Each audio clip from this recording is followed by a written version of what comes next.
Hi everyone, welcome to my channel, Blue Lotus Gardens. If you're new here, welcome. My name is Blue Phoenix, my pronouns are they, them. I make planty videos from my found knowledge and then also share with you a plant vlog of my home-based plant shop, Blue Lotus Gardens. Right now we're in my plant studio. If you have any questions, there is a QR code located on the screen for your convenience. That way you check out all of our websites and any information that you might have. So if that's something that you like, I recommend subscribing and liking my video. Today's Plant Care Tuesday video, we are talking about watering, my relationship with watering and my plants. So I just kind of want to offer my advice and what works for me, and you can use it, and whatever works for me might not work for you. Overall, I hope to share my found knowledge to make plant care easier and more fun for you all. So here are ways that you can tell that you need to water your plant. As you see here, this is a Calathea rufibarba, and it's one of my rescues. So this one is in need of some watering, and I will get to it. I'll bottom water it with distilled water because one, it is a Calathea. Calatheas will get browning on the edges and the tops of the leaves if you use like tap water, and because of the extra minerals that are in tap water. But also, like for Hoyas right there. This is like how dry it is, and this would be okay for a light watering. So you're kind of like gauging how to water your plant.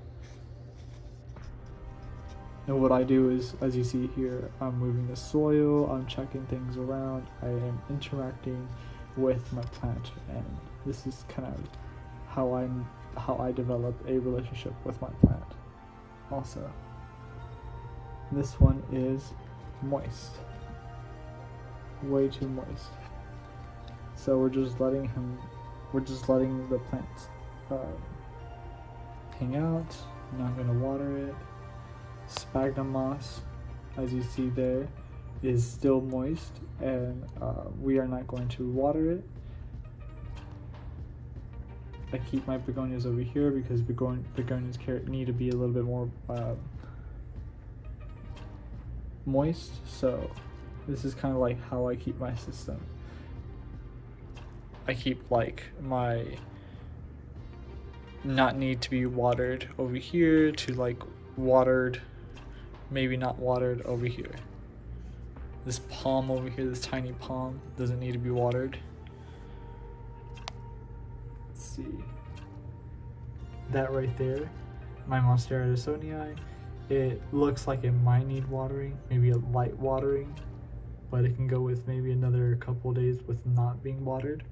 So watering is just like you're gauging and you're like trying to understand, and in the beginning, it might fail a couple times, but you'll get the hang of it, and as you keep going, you'll just understand what you need to do for your plants.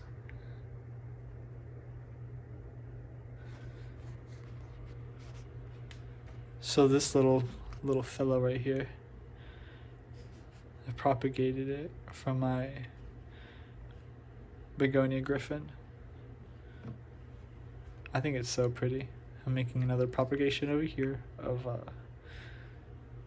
think this one is from the one that I got recently. So yeah, you'll just get the hang of it, and I always tell everybody, like, don't be too hard on yourself. Plants are tough. They'll come back, and they'll show you that if you just take a little bit of time afterwards to take care of them and give them just a little bit extra care, they'll give you some good results, and you'll learn a lot from it.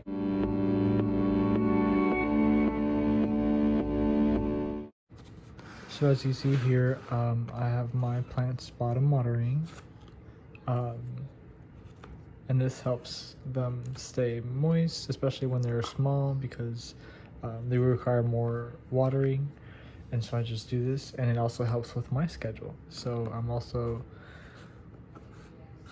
taking care of them the way they need to be cared for, plus also making sure that I can be cared for as well, with not being overwhelmed with watering a lot of plants. In the beginning, I watered a lot of plants and I was very overwhelmed, and I found my rhythm. It's just a learning process, and you just kind of have to figure what works best for you.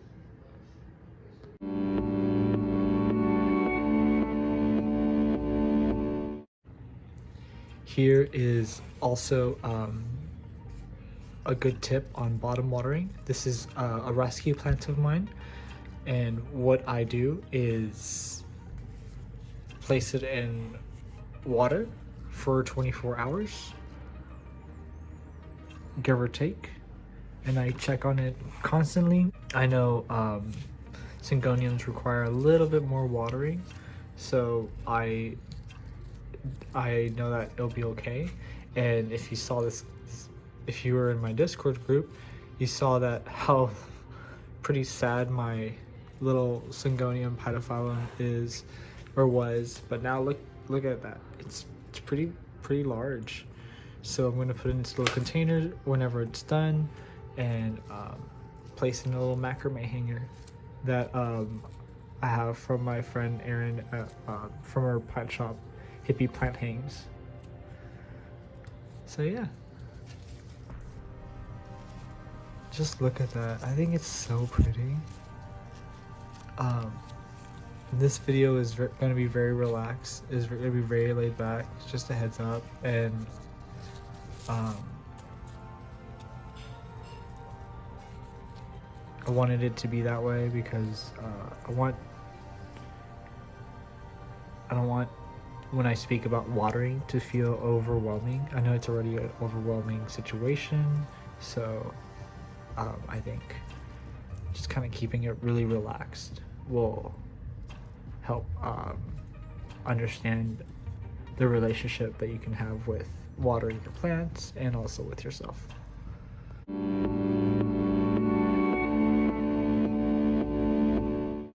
So since we're talking about watering, we're going to talk about planters as well. Planter styles and watering as well. So this one is a glazed planter, and what you're going to see here, I'm going to put it underneath my grow light so y'all can see. It's pretty moist and it doesn't need to be watered. And I water it with distilled water. The reason why also this calathea is in a glazed planter is because if it is in a terracotta planter, it would get browning tips a little bit more faster because of the minerals and how it'll just like transfer over to the plant like that. So y'all know. So I had to move it over to here. I've had this I've had this calathea for like 2 years.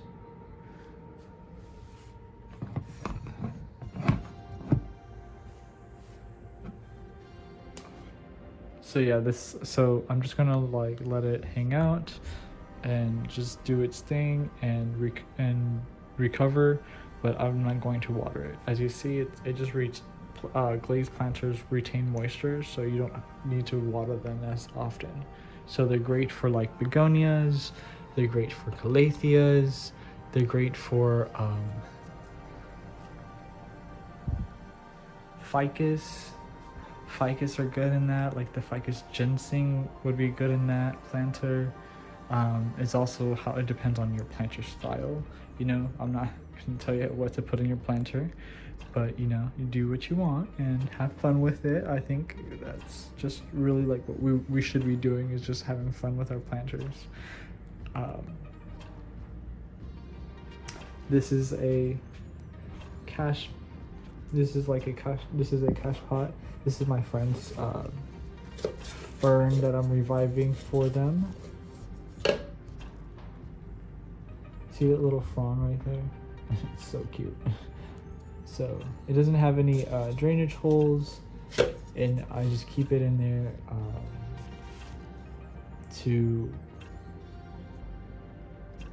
to whenever I'm watering, because it'll just the rest of the water will just go upwards. And I can tell it doesn't need to be watered because the soil looks moist. This soil does not look moist. This soil looks like it needs water.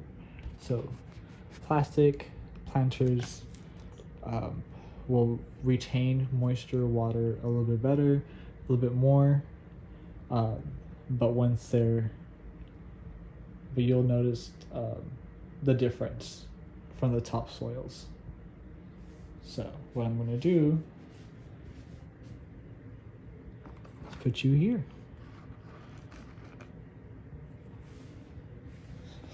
So I'm basically like watering my plants and showing y'all how I water my plants and how I take care of them. This one is a customer that's a customer's plant. I need to put this over here. There we go.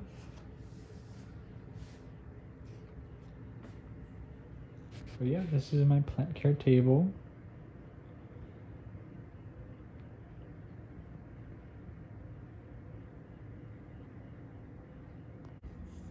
Here is a terracotta planter.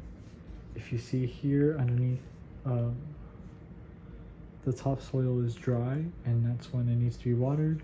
But since this is a Scindapsus, a pothos, it can go with a little bit of neglect.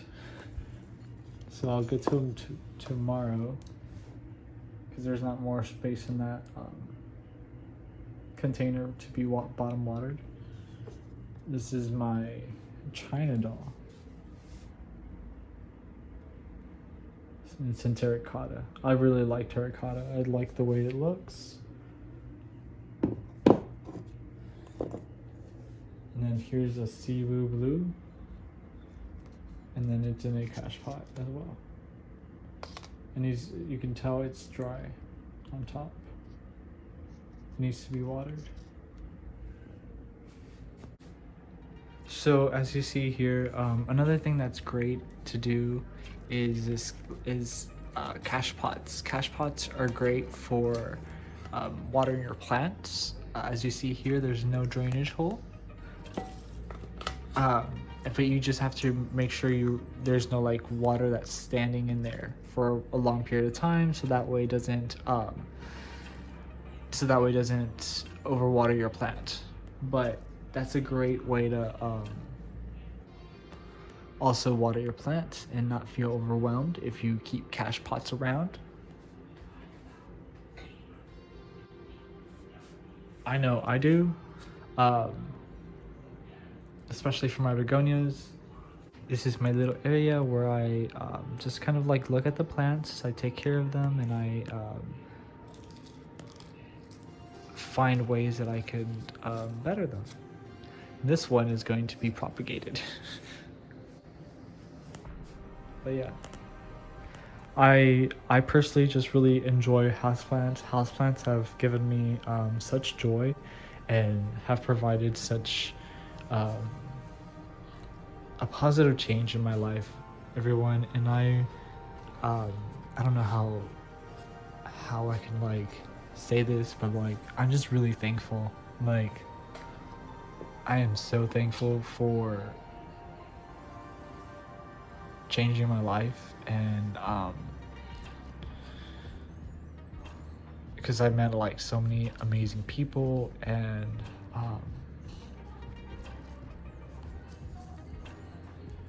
I'm just I don't know, I'm just really thankful for this life that I have now. What was it, 3-4 years ago, it was a very dark life, and it all started with rosemary. Started propagating it, sharing with friends, and then boom, a business.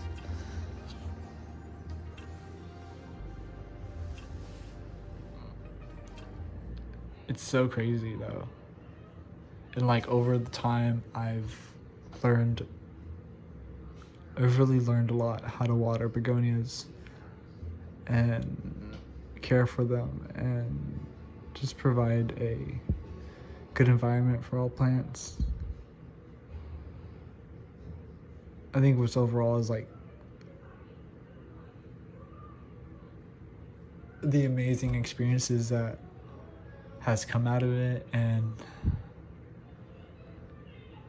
how life-changing, not only just for myself but for others as well. Like, it's so crazy. Also, look at that little leaf, everyone. So adorable.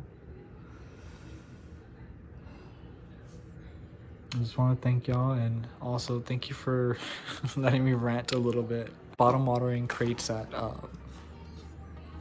kind of consistent watering, especially when there's days that I just don't want to do anything. I can just grab one of these totes, put my plants in them, and water them, and that at least like makes me feel a little bit better. I want to make sure that the plants are healthy and nice and well taken care of.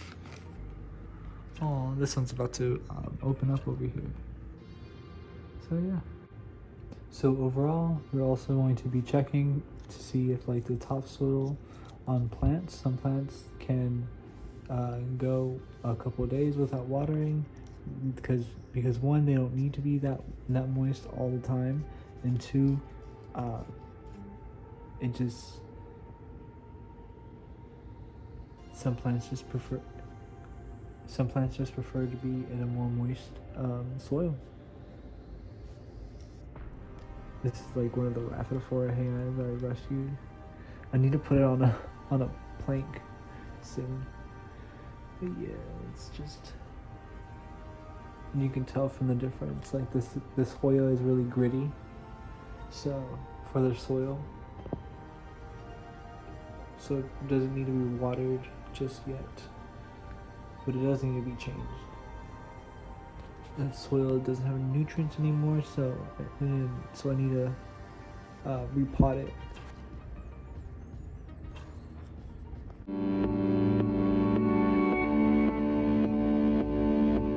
Great tool to have for when you're watering. This is gonna be very vlog style, so just a heads up on it. You're gonna need a moisture meter, so especially in the beginning, because what I did was I bought the Alocasia Regal Shields, I kept this in there, and then I learned how to water. When it was wet, I didn't water it, and when it was dry, I did. And then from there, I kind of like understood how it needed to be watered, and then I researched from there on plants and specific plants that like to be more moist and how moist they like to be. And then I just kept on going from there, you know. Sharing these like little like knowledge tips to you all is just things that I've learned, and I just kind of want to keep saying this, but like, this is what I've learned, and this is what has helped me out, and it might work for others, it might not, but it's just really like, you know, we're all like learning how to develop a relationship with watering and your plants. So yeah, I hope that helps. Well, everyone, thank you so much for joining me on this video. I know it was a short one, but I just wanted to talk about watering and just a little bit of things to cover on that, and for us to all grow on. I hope y'all enjoyed the video. I really appreciate you all supporting my channel and helping my channel grow, my plant shop as well. Links are all down below. You all are so amazing. Thank you so much. Y'all have an amazing day. Bye everyone. Peace.